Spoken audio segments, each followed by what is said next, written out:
বস্ত্র খাতের অন্যতম কাঁচামালের 1/3 সুতাই আমদানি হতো বেনাপোল স্থলবন্দর দিয়ে।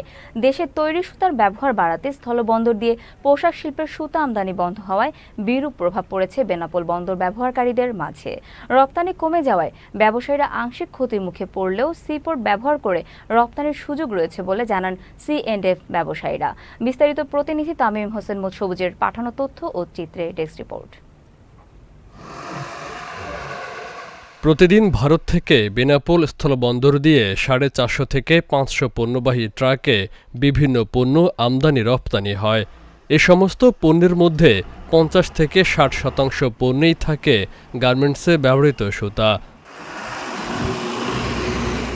ভারত থেকে স্থলবন্দর দিয়ে সুতা আমদানি বন্ধ করায় সুবিধা হয়েছে দেশের বস্ত্রকল মালিকদের।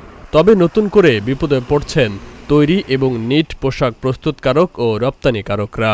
বাংলাদেশে 99% সুতা ভারত থেকে আমদানি করা হতো। বাংলাদেশ সরকারের সেটি নিষেধাজ্ঞার কারণে ভারত থেকে সুতা আমদানি হচ্ছে না। আগের তুলনায় এখন আমদানি অনেক কমে গেছে। এখানে আগে আপনার 200 থেকে 300 গাড়ি এক্সপোর্ট হতো বা রপ্তানি হতো, সেখানে এখন 100 গাড়ির কাছে, 100 গাড়ির নিচে বা 100 গাড়ির কাছাকাছি চলে এসছে, অনেক কমে গেছে আর কি। দেশে সুতা আমদানির সিংহভাগ সুতাই আমদানি হতো বেনাপোল স্থলবন্দর দিয়ে। এখন তুলনামূলক একটু বেশি খরচে দেশীয় সুতা উৎপাদনকারীদের কাছ থেকে কিনতে হবে, নয়তো থার্ড কান্ট্রি থেকে সমুদ্রপথে সুতা আমদানি করতে হবে। সমুদ্রপথে আমদানিতে আবার সময় ও খরচ বেশি লাগায় লোকসানের কথা জানান সংশ্লিষ্টরা। এই ক্ষেত্রে কস্টিং খরচ আমাদের দেশে এখন বেড়ে যাবে এবং মাল শিপমেন্টের যে সিরিয়াল আমাদের জাহাজীকরণ সেটা অনেক লেট হবে। তবে যদি সরকার উদ্যোগ নেয়, ঢাকা, চিটাগাং এবং সিলেট এটা আন্তর্জাতিক বিমানবন্দর, এবং এখানে যদি কার্গো বিমান আসে তাহলে আমাদের দ্রুত এক্সপোর্ট এগুলো সম্পন্ন হবে।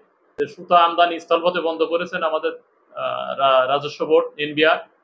তো এর প্রভাব স্থলবন্দর দিয়ে আর সুতা আমদানি হবে না, আমদানি হবে সিপোর্ট দিয়ে। এর জন্য আমাদের খরচ অনেক বেড়ে যাবে। আগে এই 15-20 গাড়ি প্রতিদিনই থার্ড কান্ট্রির মাল আসতো, সেটা থেকে বেনাপোল বন্দর বঞ্চিত হয়েছে। পাশাপাশি ভারত থেকে আমদানিতে গুঁড়ো দুধ ও সুতা আমদানি বন্ধ করেছে বাংলাদেশ সরকার। এতে অনেক C&F ব্যবসায়ী, C&F স্টাফ আর্থিকভাবে অনেক ক্ষতিগ্রস্ত হয়েছে। এদিকে সুতা আমদানি বন্ধ থাকলেও বন্দরের অন্যান্য কার্যক্রম ও আমদানি রপ্তানি বাণিজ্য স্বাভাবিক আছে বলে জানান বন্দরের এই শীর্ষ কর্মকর্তা। বাংলাদেশের সবচেয়ে বড় স্থলবন্দর বেনাপোল স্থলবন্দর।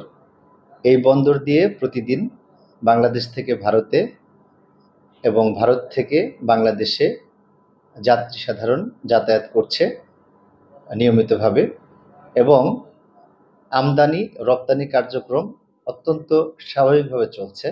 বন্দরের কার্যক্রম অত্যন্ত সুন্দরভাবে পরিচালিত হচ্ছে। বাজার সংশ্লিষ্টরা বলছেন, সরকারের এমন সিদ্ধান্তে বিশেষ করে নিট খাতের অপেক্ষাকৃত ছোট ও মাঝারি উদ্যোক্তারা ক্ষতিগ্রস্ত হবেন। তারাই মূলত স্বল্প ক্রয়াদেশের বিপরীতে কম দামে ভারত থেকে সুতা আনেন স্থলপথে। Faisal Mahmud, channel S news desk.